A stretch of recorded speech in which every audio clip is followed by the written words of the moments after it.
Buenas tardes, mi nombre es Soledad Herrera, soy la directora de publicaciones de la Universidad de El Salvador y les doy la bienvenida a este nuevo webinar en el contexto de actividades del Vicerrectorado de Investigación y Desarrollo, que cuenta, por supuesto, con la colaboración de las diferentes unidades académicas y, por supuesto, con el acompañamiento de todo el equipo de educación a distancia.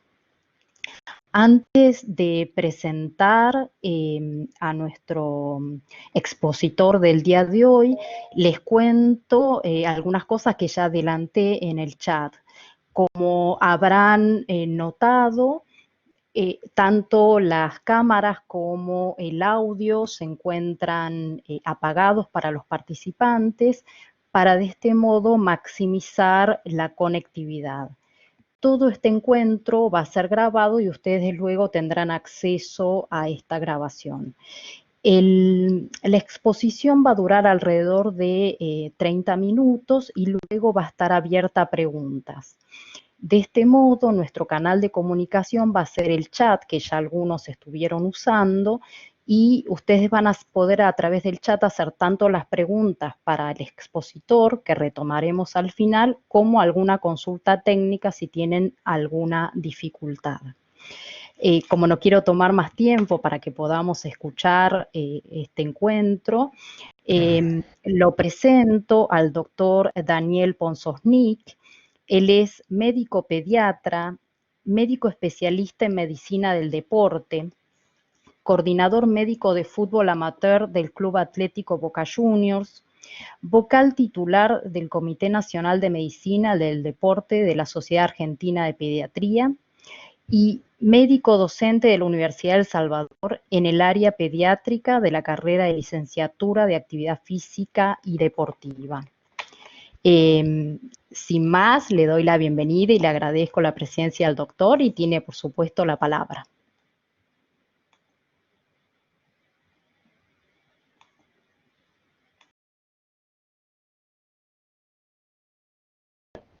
Hola, buenas tardes a todos. La verdad que es un placer para mí poder dar esta charla. Agradezco a las autoridades de la universidad por haberme convocado y trataremos de hablar un poco de la actividad física y la alimentación en tiempos de cuarentena, las recomendaciones generales sobre todo y en función no tanto de el cómo, sino el por qué y las bases de cómo hacerlo. Así que bueno, vamos a comenzar. A ver, ahí está. Bueno, entonces, la actividad física se define como un movimiento corporal producido por la acción muscular voluntaria que aumenta el gasto de energía. Esto es un término más amplio que engloba el concepto de ejercicio físico. Siguiendo con las definiciones, el ejercicio físico es un término más específico. Implica una actividad física planificada, estructurada, repetitiva, realizada con una meta o un objetivo, con una frecuencia y con el objetivo de mejorar o mantener la condición física de la persona. La condición física es un estado fisiológico de bienestar que proporciona la base para las tareas de la vida cotidiana. Otorga un nivel de protección frente a las enfermedades crónicas y describe un conjunto de atributos relativos al rendimiento de la persona en relación a la actividad física. Esto también se denomina fitness. La salud no es más una ausencia de la enfermedad, sino es un fiel reflejo del bienestar global físico, mental y social, según las nuevas definiciones tomadas por la Organización Mundial de la Salud. Es una característica que no se mantiene estable a lo largo del tiempo y que puede variar a lo largo de un desarrollo continuo. Esta actividad física es un movimiento corporal producido por una contracción musculoesquelética que genera un gasto de energía. La dosis o cantidad de actividad física es una combinación de frecuencia, intensidad, tiempo y tipo de actividad. Todo esto hay que conjugar para generar un movimiento corporal armónico. La estrategia para que una persona mejore de forma continua su condición física es aplicando una sobrecarga gradual, progresiva, a la cantidad de actividad física. La actividad o la intensidad, básicamente, de esta actividad física se puede medir a través de diferentes pruebas sencillas. Estas pruebas sencillas son el famoso test del habla, donde se clasifica una intensidad física leve cuando uno puede hablar o cantar sin interrumpir la conversación. El test básicamente es aplicado muy fácilmente. Cuando uno tiene una moderada, en general puede hablar entrecortado o básicamente puede cantar también entrecortado, y una intensidad moderada es cuando se le corta la conversación o empieza a jadear. La otra manera de medirlo es a través de la frecuencia cardíaca. La frecuencia cardíaca máxima se calcula en 220 menos la edad, y de acuerdo a eso son los estándares más o menos con los que se llegan los valores máximos de frecuencia cardíaca, intermedios, trabajos leves, moderados o graves. La escala de Borg es una escala vieja conocida, que es una escala de esfuerzo percibido, que tiene como una numeración de acuerdo del número 6 al 20, y uno va contestando y le va asignando un puntaje de acuerdo al nivel de esfuerzo percibido, y tendría que ser lo más sensato posible para poder medir la intensidad de la actividad física. Y el otro un poco más específico es el nivel MET. Este nivel MET es Metabolic Equivalent Level, que es la cantidad de oxígeno que un organismo utiliza. Cualquier actividad que consuma de 3 a 6 MET se considera una intensidad moderada. Por ejemplo, caminar se gastan más o menos 3 a 4 METs, entonces es una intensidad moderada. Y una actividad que consuma más de 6 METs se considera una actividad de intensidad vigorosa. Por ejemplo, trotar o correr a 10 km por hora tiene una intensidad de 6 a 7. La actividad física, los tipos de actividad física para lograr una condición física relacionada con la salud de niños y adolescentes son de carácter cardiovasculares, fuerza, resistencia muscular, flexibilidad y coordinación.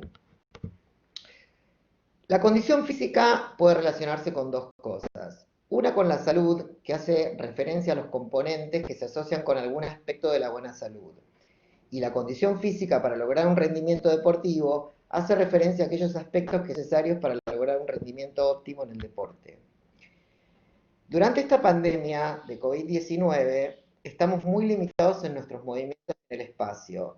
Es muy importante tratar de mantenerse lo más activo posible, independientemente de las edades y de las capacidades físicas o individuales. Entonces, hay que moverse un poco, caminando o estirándose, por lo menos 3 a 5 minutos, ya que esto nos reduce o nos ayuda a reducir la tensión muscular y mental, mejora la circulación sanguínea y el estado muscular. No obstante, realizar una actividad física de forma regular ayuda a mantener una rutina al día, y esto también nos permite mantenerse en contacto con nuestros familiares o amigos online, ya que lo podemos hacer con distintas personas. Es muy importante lo de las rutinas al día cuando uno se encuentra bajo los efectos de la cuarentena, porque eso hace que el organismo vaya generando adaptaciones pertinentes a las rutinas, como uno lo hace habitualmente cuando no está en cuarentena.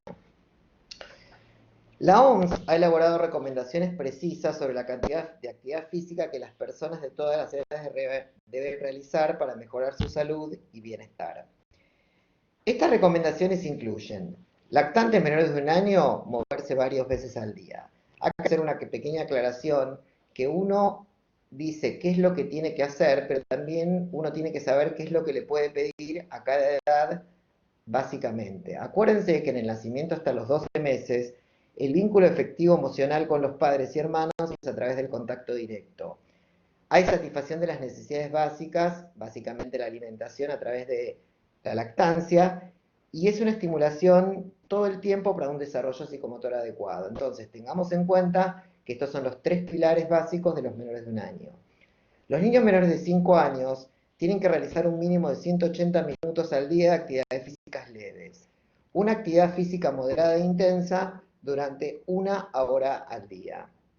Tengamos en cuenta que los menores de 5 años los caracteriza la marcha, la manipulación de los objetos, el juego solitario es hasta los 3 años, la actividad motora, que se conjuga contra los límites culturales, la estimulación del juego libre y el movimiento, y la incorporación del medio. Teniendo en cuenta estas variables, vayamos a los niños más grandes, de 5 a 17 años. Estos deben realizar al menos 60 minutos diarios de actividad física de moderada e intensa, mínimo 3 días a la semana, incluyendo actividades que fortalezcan los músculos y que refuercen los huesos, que más adelante lo vamos a ver. En esta etapa, sobre todo en la etapa preescolar, hay un alineamiento progresivo de las habilidades motoras. Hay una gran actividad motriz y hay un pensamiento egocéntrico, simbólico y mágico. Por eso es muy difícil aplicar reglas o metodologías cuando los chicos son tan chiquitos. Y el juego básicamente se destaca como actividad central. En la etapa escolar, la actividad física es vigorosa y se empieza a especializar.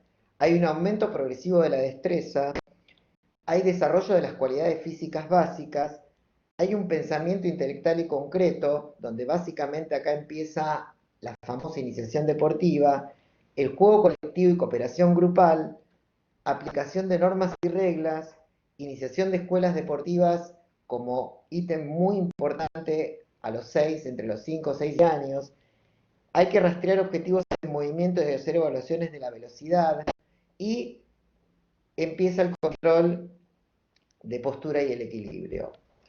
Entonces, los adultos mayores de 18 años deben realizar como mínimo un total de 150 minutos de actividad física moderada durante la semana o 75 minutos de actividad física intensa, incluyendo actividades de fortalecimiento muscular 2 veces o más días por semana.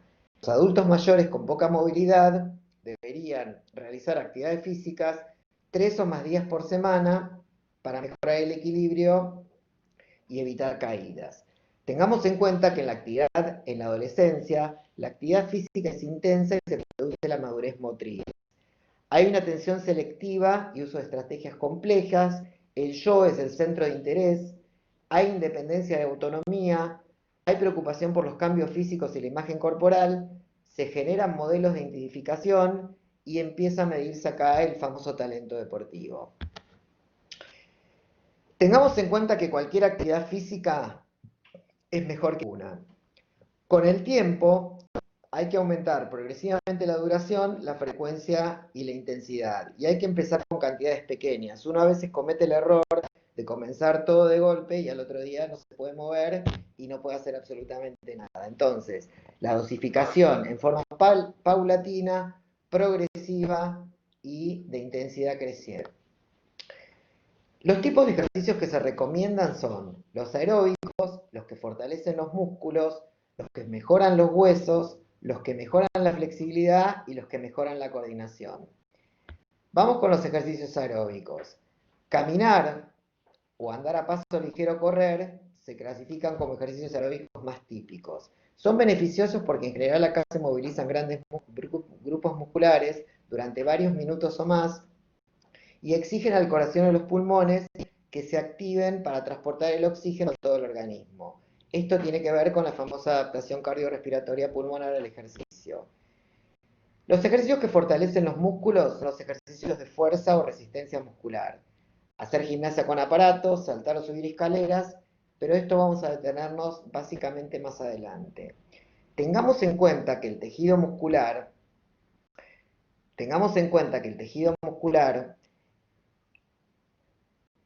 en los chicos y sobre todo en lo que es la parte fisiológica, aumenta progresivamente con mayor tamaño de fibras musculares inicialmente. Hay una hipertrofia más que una hiperplasia y es el 25% al nacer hasta 50% de la vida adulta. En los varones, por acción de la testosterona, aumenta en la pubertad y en las mujeres, en general, casi al 40% se alcanza durante todo el periodo de crecimiento. Además intervienen la insulina y el número de sarcómeros. Tengamos entonces ejercicios que mejoran los huesos. Son los que hacen que el cuerpo haga impacto contra el suelo, como saltar o correr. Esto es bien recomendable en las etapas de crecimiento porque es cuando más cantidad de masa ósea se produce. Pero acá vamos a hacer un ítem muy especial. Hay que ver la intensidad y la superficie con la que se trabaja. El impacto tiene que ser medido sobre todo en las etapas de crecimiento por las famosas lesiones de los cartílagos de crecimiento. Y son beneficiosos para prevenir la osteoporosis en la etapa adulta. ¿Cuáles son los ejercicios que mejoran la flexibilidad? Son ejercicios como estiramientos suaves, gimnasia, yoga, pilates o artes marciales. Mejoran la movilidad de las articulaciones, la extensibilidad y capacidad de los músculos, tendones y ligamentos. Vamos a actividades que son para el equilibrio y la coordinación: baile, yoga, pilates, tai chi, y son muy recomendables para la prevención de caídas, sobre todo en las personas mayores.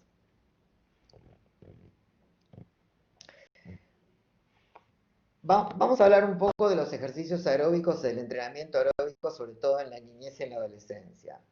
Uno lo que tiene que saber, para saber qué hacer, tiene que conocer que hay un fenómeno de techo respecto al ejercicio de entrenamiento aeróbico y que hay una limitación aeróbica hasta la pubertad, ya que durante la pubertad y adolescencia se intensifica el VO2 máximo, que lo pueden aumentar con ejercicio y los entrenamientos los chicos, pero es escaso el aumento en menores de 12 años. Por eso, esta es la famosa etapa sensible, donde hay que aprovechar la estimulación de la capacidad aeróbica en forma apropiada.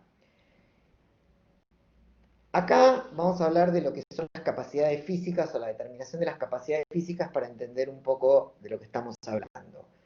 Tenemos que dividirlas en la edad cronológica y la edad biológica, donde hay diferencias morfológicas y funcionales respecto del crecimiento y del desarrollo. Hay una sincronía de los procesos de crecimiento y maduración, y hay una maduración sexual, ósea y somática totalmente diferente. Las fases sensibles es la otra capacidad física determinante. Es un periodo delimitado de tiempo en el cual el organismo reacciona ante determinados estímulos en forma intensa y altamente favorable en la capacidad motriz. Y como última capacidad física, los famosos principios de multilateralidad. Es un fenómeno en diferentes ámbitos relacionado con la educación y el entrenamiento deportivo o los ejercicios físicos. Está basado en la necesidad de un desarrollo multilateral para posteriormente empezar a adquirir la especialización deportiva, si es que se quiere. Los ejercicios anaeróbicos, por otra parte, es un tipo de entrenamiento que comprende actividades breves, intensas y de muy corta duración.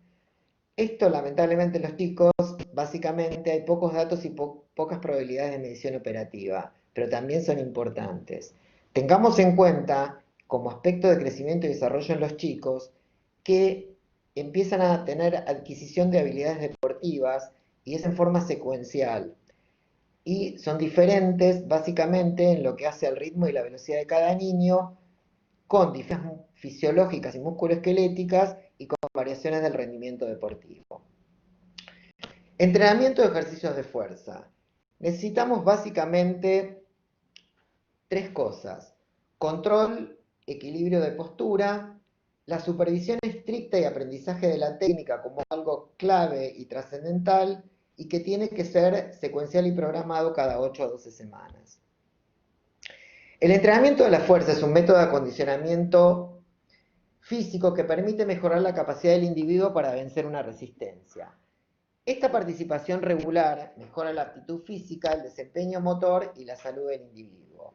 Hay un mayor beneficio de este programa, básicamente cuando se incorpora como parte de un programa global de educación física de un deporte, o sea, como un complemento. Estas recomendaciones incluyen a niños y adolescentes de entre 7 y 19 años. No obstante, no hay una edad mínima para iniciarse en el entrenamiento de la fuerza. Los niños tienen que estar mental y físicamente preparados para seguir las instrucciones del entrenador o de sus padres y poseer los niveles competentes de equilibrio y control postural de lo que hablamos antes. Entonces, los ejercicios o el entrenamiento se pueden ser suministrados por el propio peso, por bandas elásticas, por pesas, mancuernas, balones medicinales y máquinas. Con un programa de supervisión adecuado, no se asocia con lesiones fisarias o lesiones de crecimiento. Academia Americana de Pediatría, Consenso 2009, Academia Americana de Pediatría, Consenso de Entrenamiento de Ejercicio de Fuerza 2014. Mejora la flexibilidad, aumenta o mejora la fuerza. Entonces, nosotros con un diseño planificado, con adecuada supervisión, que es lo más importante, tiene menor tasa de lesiones comparados con otros deportes o otras actividades.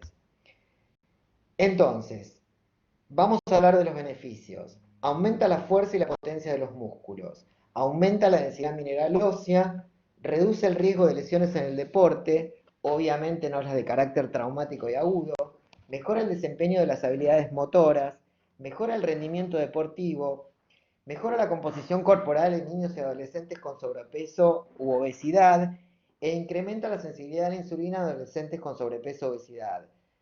Esto es muy importante tenerlo en claro porque en aquellos chicos, adolescentes o adultos con sobrepeso o obesidad, los ejercicios y el entrenamiento de fuerza es una buena manera de comenzar la adherencia a la actividad deportiva. Mejora el perfil lipídico en sangre, mejora la función cardiovascular, mejora la percepción de la imagen corporal, incrementa la confianza de sí mismo, tan importante en la adolescencia donde el yo es el centro de interés, genera bienestar psicosocial, mejora el rendimiento académico y genera mayor adherencia a la realización de la actividad física de por vida. El incremento de la fuerza se relaciona con la maduración del sistema nervioso central por tres adaptaciones neuromusculares básicas. Reclutamiento de unidades motoras, hay una mayor capacidad de contracción y relajación de las fibras, y adaptaciones musculares intrínsecas. Riesgos. Los riesgos no son los mayores que los ocurridos en cualquier actividad físico-deportiva. Tengamos en cuenta que estos se incrementan cuando no hay nadie que lo controle, cuando el entorno es inseguro, cuando los elementos de entrenamiento no son utilizados en forma apropiada y básicamente cuando hay una falta de mantenimiento de las estructuras, cuando hay errores de planificación en las cargas, cuando no se planifica el intervalo adecuado. Acuérdense que es tan importante la pausa como el trabajo, y cuando no se respetan los principios del entrenamiento juvenil, infanto-juvenil. Una guía para establecer un programa o un ejercicio de fuerza es la evaluación preparticipativa, como en todas las actividades, supervisión y enseñanza calificada o con los padres, entorno seguro, control postural a los 7-8 años, y hay que comenzar 2 a 3 sesiones por semana en días no consecutivos, que puede durar de 20 a 30 minutos. Es muy importante comenzar cada sesión con un calentamiento aeróbico de 5 a 10 minutos. Hay que enseñar la técnica con el debido control respiratorio. Nosotros utilizamos la cámara lenta y es importante saber, o sea, el chico tiene que saber, el adolescente tiene que saber cuándo inhala y cuándo exhala con los ejercicios o los entrenamientos de fuerza. Hay que respetar el descanso entre series y ejercicios. Hay que realizar 1 a 3 series de 10 a 15 repeticiones de distintos ejercicios del tren superior e inferior. Fortalecer la región abdominal y lumbar y ejercitar tanto los músculos agonistas como los antagonistas. Utilizar ropa cómoda y zapatillas adecuadas, planificar adecuadamente los entrenamientos, y estos deben ser planificados entre 8 a 12 semanas, y aumentar en esta frecuencia en forma progresiva 5 a 10% a medida que mejora la fuerza. Hay que hacer una actividad lúdica para evitar el aburrimiento y favorecer la adherencia, y lo más importante, la técnica de enfriamiento como algo muy importante en la sesión de cualquier ejercicio o programa. Hay que monitorear las cargas, el uso y la planificación. Hay que educar acerca de una hidratación apropiada y una nutrición saludable, que hablaremos más adelante. Y es importantísimo la supervisión de un instructor o de un profesional o de alguien que pueda controlar esta guía. Resumiendo, programa de 8 semanas, sesiones de 20 a 30 minutos, 2 a 3 veces por semana, elegir y adecuar la cantidad y el peso, elegir el tipo de resistencia, el volumen de trabajo, y vuelvo a insistir en detenerse en la enseñanza adecuada de la técnica en forma paulatina y a veces en cámara lenta. Acá hablamos un poco de alimentación y vamos un poquito a hablar de la segunda parte de la charla. Perdón, hablamos de lo que es actividad física y vamos a hablar ahora de la segunda parte de la charla, como para ir finalizando, acerca de la alimentación. La alimentación en estos tipos de cuarentena es básicamente, hay que respetar los principios básicos de una alimentación saludable. Una alimentación se considera saludable cuando es suficiente, completa, equilibrada, satisfactoria y segura, adaptada a la persona y el entorno y sostenible en el tiempo. Esta alimentación saludable está comprobado que puede ayudar a mantener un sistema inmunológico adecuado, tan importante en estos tiempos que corren. Estas cosas hay que hacerlo a lo largo del día, con buena ingesta de líquidos, evitando el azúcar y la sal, comer muchos alimentos con fibra, evitar el exceso de grasa, grasa saturada y colesterol, alimentación variada, comer despacio, hay que comer porciones más chicas y evitar repeticiones. La dieta básicamente equilibrada se considera 2 porciones de leche o productos lácteos, 4 porciones de alimentos proteicos, 4 porciones de frutas y verduras, 4 porciones de granos y una porción de grasa de aceite. Esto no se lo acuerda nunca a nadie, por eso siempre conviene hacer una planificación. Después yo le voy a dar una lista con los tipos de alimentos, pero bueno, hay que saberlo para tenerlo en cuenta. Entonces, hay que consumir alimentos frescos, ya lo dijimos, frutas, verduras, granos, leguminosas y semillas. Y una porción de verduras o frutas de distintos colores. Hay que incluir hierbas y especies en las preparaciones. ¿Por qué? Para sazonar los alimentos con hierbas y especies, para mejorar el sabor de los platos. También esto reduce el uso de la sal, la grasa y el azúcar para darle mayor variedad y palatabilidad a los alimentos hechos en casa.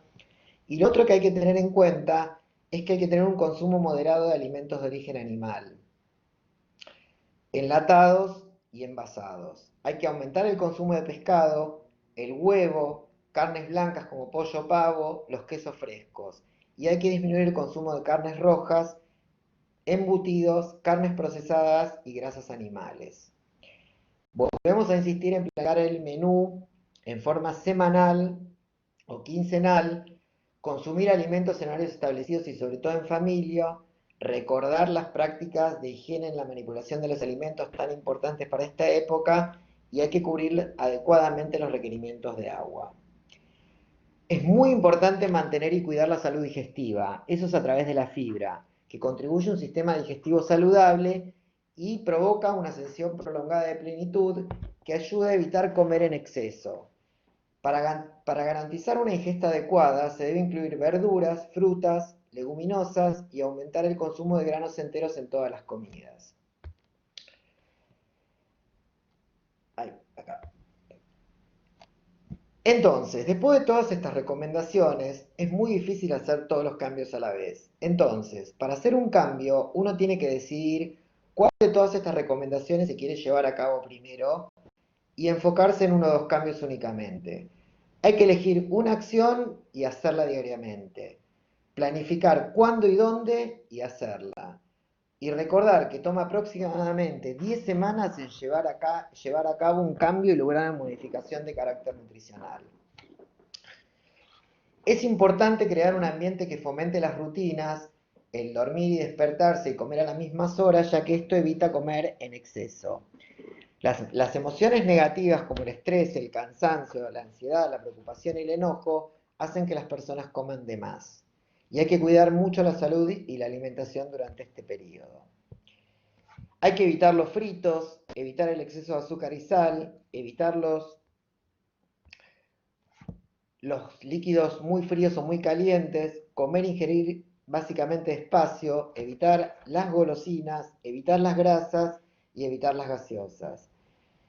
Entonces, básicamente en la alimentación, lo negativo y lo positivo es que no tiene que ser una obligación, sino tiene que ser un derecho. Hay que empezar a hacer una lista de comidas, que es lo que le voy a pasar a continuación, para empezar a conocer, porque a veces el desconocimiento de las comidas hace que uno no sepa qué comer. Hay que considerar la edad y la edad de crecimiento, porque no es lo mismo a diferentes edades y tiempos. Tiene que ser una actividad a largo plazo y no mediática, porque este tipo de actividades mediáticas fracasan. No tiene que haber una saturación con lo que se da de comer, sino variabilidad. Y tiene que ser participación familiar. La participación única nunca da resultados y hay que planificar y tener objetivos claros de qué cambio se va a llevar a cabo. Para finalizar, les voy a dejar esta lista de la Academia Americana de Pediatría acerca de los alimentos sanos, granos, proteínas, frutas, verduras bebidas y condimentos, de todas las cosas que se consumen en un 80-90 preferentemente, como para que uno sepa que puede comer distintos tipos de proteína, no solamente animal. Después tenemos los slow foods, que son alimentos con valores nutricionales adecuados, pero que contienen azúcares y grasas saturadas en forma suficiente. Entonces esto se recomienda en un 10 a un 15%. Y para terminar, los no foods, que hay que consumirlos en menos del 5 al 10%, que son todos los alimentos y productos que tienen mayor cantidad de grasas saturadas, sal, azúcar y básicamente eh, no son sanos para la salud. Bueno, espero que se hayan entendido y estoy listo para las preguntas.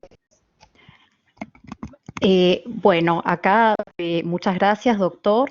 Ya han empezado con las preguntas. Guido nos pregunta cómo se puede trabajar la fuerza en menores a 10 años y cómo manejar las pausas entre ejercicios. Hola, hola, sí, Sí, hola, ¿se escucha? ahí sí, buenas tardes. Buenas tardes. Bueno, retomo entonces una pregunta que le están haciendo, es cómo se puede trabajar la fuerza en menores a 10 años y cómo manejar las pausas entre ejercicios.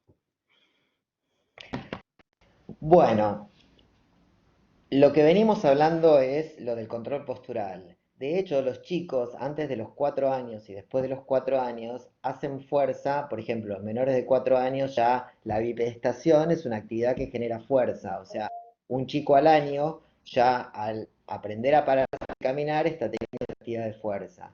Las trepadoras, las carretillas, o sea, todo este tipo de actividades con el propio peso son actividades que se incorporan o que están incorporadas a la vida normal y natural de los chicos. Y para un entrenamiento de un ejercicio de fuerza es muy importante no solamente el control postural que aparece a los 7-8 años, sino que el chico sea capaz de entender y de asimilar digamos, lo que uno le está queriendo decir. Por eso aclaré básicamente qué puede cada chico entender a cada edad. Y las pausas tienen mucho que ver con el tipo de trabajo que se establece. Ustedes saben que el trabajo y la pausa se planifican uno en función del otro. Creo que eso es lo que querían preguntar. Sí, sí, supongo que sí, ahora nos contestará. Carlos también nos pregunta si puede aclarar mejor la forma de respirar en los ejercicios de fuerza. Cada ejercicio, cada actividad que uno realiza con la fuerza, el control respiratorio es sumamente importante. Muchas veces vemos que los chicos cuando hacen abdominales, sencillamente no saben cuándo inhalar y cuándo exhalar el aire. Entonces, este es el control respiratorio del que estamos hablando. Nosotros tenemos que hacer la inhalación cuando nos vamos para atrás y la exhalación cuando vamos hacia adelante en flexión. Este tipo de control respiratorio es el que estamos hablando. Y doctor, en este contexto en el cual hay tanta demanda de productividad, de hacer ejercicios y demás, para aquellas personas que son de por sí sedentarias, ¿qué actividades habría que evitar? Creo que es lo que hablamos un poco en toda la charla. Siempre hay que empezar despacio y hacer cualquier cosa siempre es mejor que ninguna. O sea, el solo hecho de levantarse de la silla y caminar un poco ayuda. Y hay que empezar a hacerlo en forma más rutinaria, con un objetivo y tratando de establecer una rutina determinada como para que esto se incorpore y comience a tener la adherencia corporal que uno necesita. Acá nos hacen una pregunta de si hay algún test que se puede aplicar de manera fácil y virtual, es para un papá que él está en el exterior y les hace los entrenamientos con los hijos a través de Zoom para aplicar con ellos, para avances en la fuerza. Eh, test, como decir test, en general no se hacen. Lo que se hace, se planifican trabajos de 8 a 12 semanas con incrementos graduales y paulatinos, y los mismos chicos son los que se dan cuenta de que les aumenta o mejora la fuerza, sobre todo cuando uno sube la carga o cuando sube la intensidad del trabajo.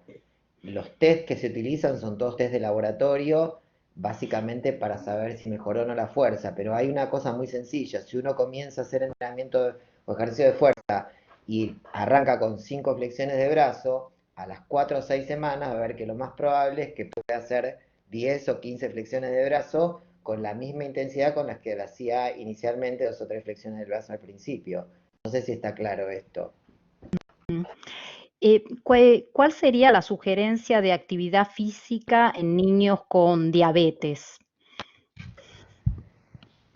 Bueno, un poco por lo que explicamos antes, los ejercicios y el entrenamiento de fuerza o mejorar el tema de la insulina, el perfil lipídico y todo lo demás, siempre hay que tener en cuenta que todo tipo de ejercicio y entrenamiento, en cualquier condición de enfermedad, la enfermedad tiene que estar estable, o sea, tiene que estar estable y controlada. Estando estable y controlada, uno puede recomendar cualquier entrenamiento o cualquier ejercicio en diabéticos o en personas con patologías respiratorias o con lo que fuera. El tema es que este tipo de patología tiene que estar estable y controlada. No se olviden lo que hablamos de los ejercicios y el entrenamiento de fuerza, que hay un montón de beneficios relacionados con el metabolismo lipídico y la insulina, que hace que sea más beneficioso aún.